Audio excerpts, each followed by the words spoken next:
Okay, Summit Ridge Group, company I founded, does valuation work throughout the communication sector. So that means valuations before companies do deals to help them determine what a fair price would be. Oftentimes if the deal goes bad and there's litigation, we do litigation support. And when things go very bad, we do restructuring work.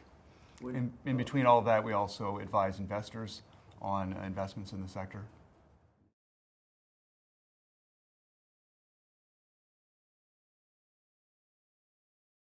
Exactly, DCF comparables. Many parts of the communication sector are fairly unique, and the comparables are not exactly comparable. There's a lot of work needs to be done to adjust them. For example, wireless spectrum is a perfect example. In different countries, there are different rules about how it can be used, how long the licenses are for, what the build-out requirements are, and so forth. And so those are the kind of things we take into consideration in developing valuations of different assets in the sector.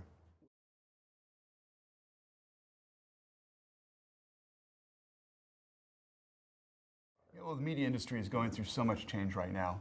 And the broadcasters are looking at ATSC 3.0. There's new entrants over the top. The cable industry is finding competition from wireless companies, from traditional over-the-top companies, and there'll be more competition coming in. So on one hand, you have competition from other distributors, and which is causing pressure on content pricing going up. At the same time, most of these companies have additional spectrum. So cable companies can get more channels through, broadcasters will get more channels through, also more data, additional things they can sell. And one of the things you have going on in the media sector, I think one of the biggest challenges is that on one hand, they have more competition. Of course, they also have more opportunities to sell more content, get more channels, but sometimes there's a mismatch in timing.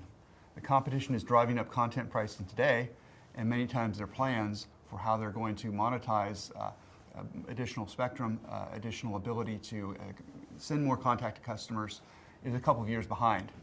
And bridging that gap, I think, is the biggest challenge facing most media companies today.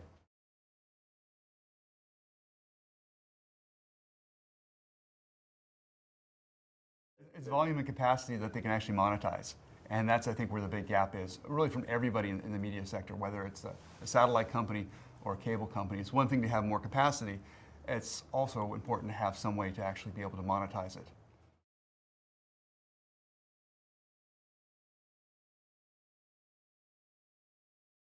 Sure. What gets high metrics in terms of valuation is really a tangible plan that a company might have to monetize additional spectrum, additional bandwidth, additional ways to serve customers.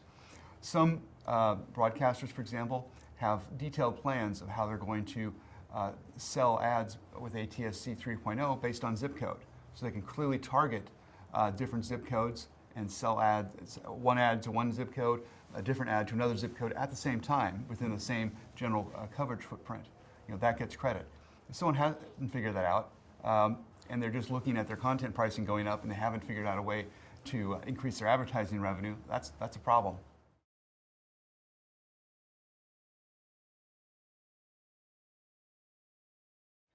If they actually have a plan, if a company has a plan actually to use the new technology, that's worth something. The new technology is just creating additional capacity for everybody, including their competitors. That's a challenge. That's only going to hurt them.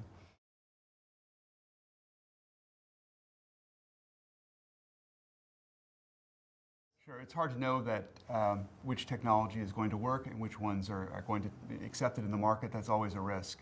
It's important to go to conferences like this one, try to learn as much as possible. There's always going to be a variety of opinions.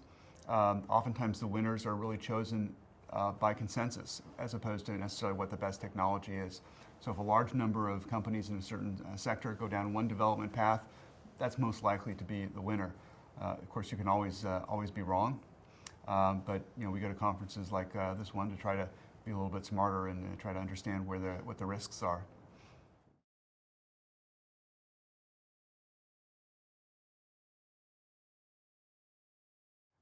In this industry, oftentimes contrarians are the winners, the ones who buy things that everyone else is running away from. To be a good contrarian, though, you really have to be smarter than everybody else. Some people are. I try to be smart, but I don't think I'm smarter than everybody else. That's asking too much of myself. So generally I go with more of a consensus and where it's pretty clear or most likely that value is going to end up.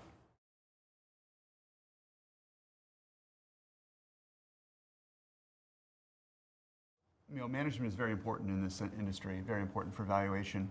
And it's a significant and important part of the valuation to interview management, to talk to them, to understand their plans. And really, the easiest way to include management is to essentially consider what their business plan is for leveraging new technology. If they don't have one, you can obviously there's a discount for that, and that reflects management's inability to create a business plan to leverage new technology in the face of increasing costs. That's probably the best way to do that. Another important area in evaluating these companies is regulation. And I did go to law school and spent a lot of time in DC talking to regulators and other attorneys who are close to the regulatory process. So for ATSC 3.0, for example, we don't really know what limits might be put on the broadcasters in terms of what they can do with that technology. We don't know to what extent some of the wireless companies are going to lobby against them being able to serve handsets in certain ways. And we'll see.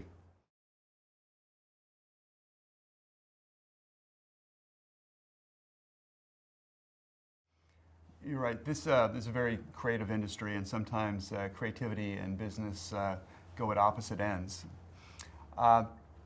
Generally speaking, the larger the business, the more important business is. The smaller the business, the more important creativity is. Usually opportunities to insert yourself as a small company are possible through creativity. If you don't have capital, you don't have economies of scale, sometimes a small company can be more creative. A big company being more creative is a little more dangerous. You have a model that's working efficiently.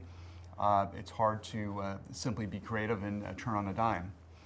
It's also hard to get an entire organization to be creative. It's easy to have a couple entrepreneurs who are creative to come up with a new idea, a new strategy. It's very hard to get 10,000 people on the same page with something that the rest of the world is not thinking.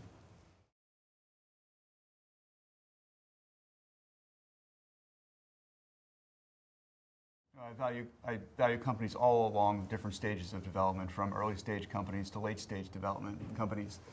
And companies do move very rapidly from one stage to the next. And part of the challenge when valuing a small company is understanding their plan for managing the growth. If suddenly they have to grow very rapidly, how are they going to handle that? What kind of plans do they have to achieve economies of scale, to get the right people, and to grow without blowing up?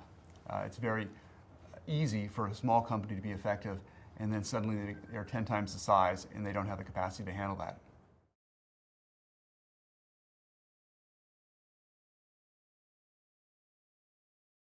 This is a fast-growing industry.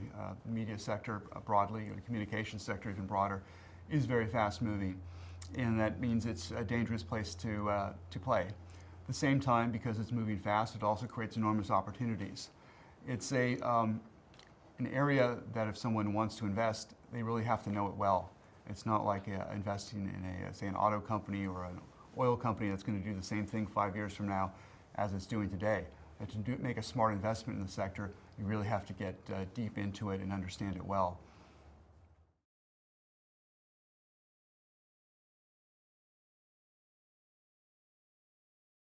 I think the biggest challenge in this industry is that there are a lot of companies that have been around for 20, 30 years, particularly on the distribution side, whether it's a satellite operator, or whether it's a cable operator, or a television broadcaster, and many of them haven't really woken up to the rate of change.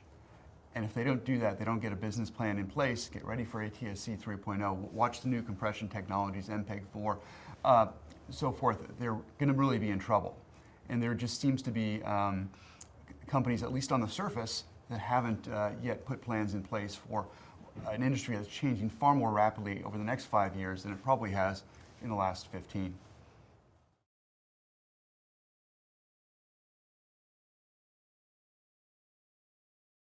Well, ATSC 3.0, represents a significant opportunity for the broadcast industry to be able to get perhaps 90% more capacity out of the current spectrum. But not only that, it'll allow broadcasters to target by zip code or different geographical areas within their one footprint, It will allow them to broadcast to handsets, different types of mobile devices, offer data services in parallel with the existing video channels that they're offering. And so it allows them to really expand the scope of what they're doing. At the same time, every broadcaster will have this enormous expansion of capacity. And as a result, you may see ads for traditional television slots going down. Obviously, there's more channels to fill, so to speak, so content pricing is likely to go up, and they're going to have a plan to monetize this additional capacity, or they're going to start to see their earnings go down very quickly and very significantly.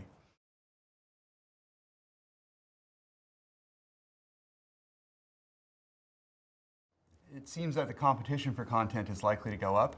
Ultimately, it's going to be bounded by how much people will pay for content. I think there is an argument that top content, premium content pricing will go up. That there's enough new distribution channels that need it badly that will go up. You're also seeing pressure on the cable companies to offer smaller channel packages, which means that people will probably spend more for the top content. The second tier content pricing is likely to go down. It's interesting that Netflix is kind of a distribution company on one hand. It's also moving into content. Those are two very hard animals to manage at the same time, being a distributor as well as being a content producer. I hope that Netflix can do it, but that's a real challenge doing both of those at the same time.